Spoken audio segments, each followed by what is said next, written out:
Okay, so you probably know that MG beat BYD to the punch when it came to announcing prices and specs for the MG4 range, including the cheapest for one day, the MG Excite 51.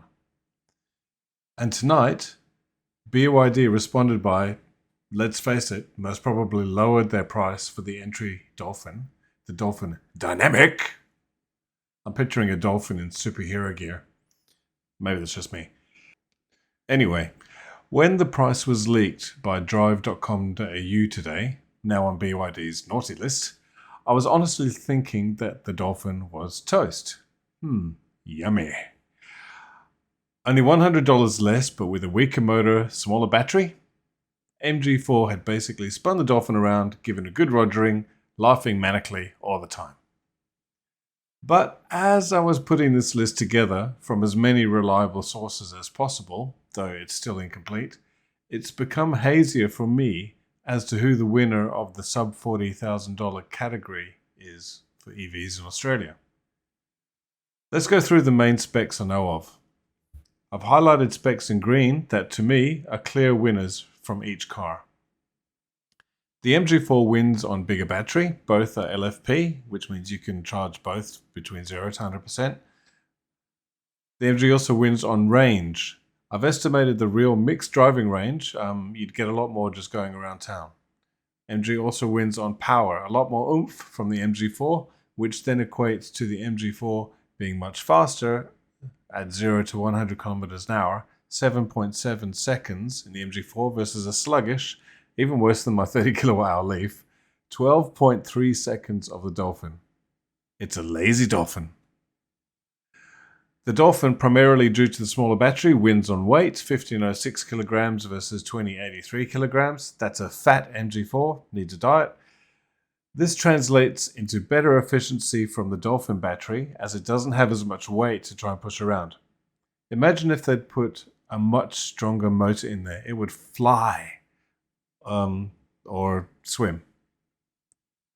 DC fast charging isn't much different. Note the Dolphin specs say from 30% to 80%, whereas the MG4 says 10% to 80%. The infotainment screen is bigger in the Dolphin and does its rotating party trick. Not sure how useful that is. Tell me in the comments. From watching a ton of YouTube videos on the MG4 and seeing it live in a BYD Atto 3 and MG ZS EV, ZS, sounds Spanish then, ZS. The MG ZS EV, I think the Dolphin has better software. Not perfect, of course, but not as slow as the MG4, where at the moment you can't save your settings and you need to do them again every time you get into the car, e.g. driving preferences, turning auto lane assist off, which apparently is a pain in the ass. Auto lane assist, not turning it off. It's easy to turn off. It's pain in the ass because it doesn't stay off. Maybe the Australian version of the software will be much improved by MG. You will have to wait for the real test drives and reviews to see. So in our case in Perth, September. With the BYD software, it's also possible to install your own apps, e.g. YouTube. Not sure if that's a thing with the MG4. Both have a smaller screen in front of the steering wheel, and the MG4's is slightly larger. Boot capacity is very similar, with a slight edge to the Dolphin when the rear seats are down. I think they go fully flat, whereas the MGs have got a very slight incline.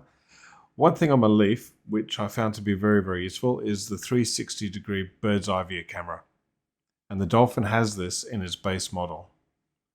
The Dolphin has better seats, heated, electric adjustment, and fake leather. The Dolphin also has automatic climate control, whereas it seems, until someone corrects me, that the MG451 doesn't. You have to change it manually via the infotainment or buttons in the steering wheel. Not a big deal. Both have adaptive cruise control and various other safety features. Both have Apple CarPlay and Android Auto. Both have vehicle to load, though the Dolphin's is 3.3 kilowatts versus 2.2 kilowatts in the MG4. Not sure what practical effect this has, unless you need to boil 3 or 4 kettles at once. Both have regen braking, which is standard on all EVs, but from what I've researched, the Dolphin doesn't have one pedal driving like a Tesla. It's more like my Leaf, where you have to use the brake pedal as well. But the MG4 apparently does have one pedal driving, which I think is an essential feature of any EV. now that I've been spoiled driving a Tesla quite a bit. One pedal driving is amazing. So definitely wins for the MG for that one. Aesthetically, they are both quite different, of course, with the Dolphin having a glass panoramic sunroof and the MG having a rear spoiler.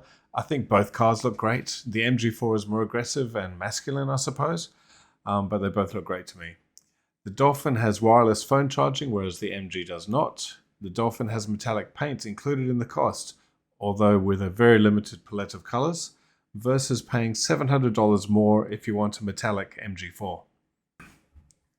The Dolphin has a big plus with OTA, that's over-the-air updates.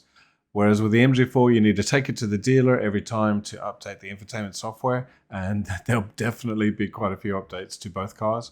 Hopefully MG do OTA in the near future because it's so much better. The Dolphin has a heat pump, which is also how it makes the car more efficient. The MG doesn't, a bit of a miss there. MG have thrown 17-inch alloys onto their base car, and all the Googling in the world couldn't show me what BYD have put onto their Australian Dolphin Dynamic. It's important, as it really affects the range and drivability of the car. If it's the cheap-ass crappy ones they put on the Atto 3, then a lot of people will be swapping those tires very, very quickly. And nearly finally, the Dolphin has sat-nav as standard in the base model, whereas the MG you need to upgrade to the Essence to get that, and a whole bunch more things which are already standard on the base model Dolphin. Check out my other video for a comparison of the different MG versions. And really finally, one thing I didn't add to the list was MG's 7-year unlimited kilometer warranty versus the shit show that has been EV Direct's warranty and service costs, mainly the warranty. There goes my invite to test drive a Dolphin for a day. The warranty may well be the thing that pushes more people towards MG than BYD, because even though I think the base MG has cheaper parts and materials than the base Dolphin, it doesn't really matter if the company are going to take care of anything that goes wrong for 7 years. I really hate having to pay to take an EV for a phantom service, by the way. There's bugger all that needs to be done to an EV, but all of these other manufacturers do it except for Tesla. If I were to sum this up, and I can, so I will, I'd say that base MG4 went for drive and range over features, and the Dolphin did the opposite, going for more features over drive and range. Rear wheel drive is always going to be better than front wheel drive, and generally, the bigger the battery, the further you go. Although the base MG4 here in Australia seemingly lacks on features, it still had more things thrown onto it than the one they released to the UK. In the UK, they don't get the rear wiper, orange paint, reverse camera, just to name a few. The Aussie spec is so much better. It's pretty obvious that MG have built the MG4 to a price and had to cut out a bunch of stuff to do it, including the rear ceiling lights. And I'm pretty sure the Dolphin was going to be around $43,000 until MG fired their price shot a few days ago. Competition is good for us. Even though the Dolphin Dynamic has about 35 kilometers less range and is a slug in the EV world, it has mostly better software and features than the MG4. So it really depends on what you need in a car. Range over tings, speed over comfort, aggressive looks over gentle, orange over pink, warranty over quality.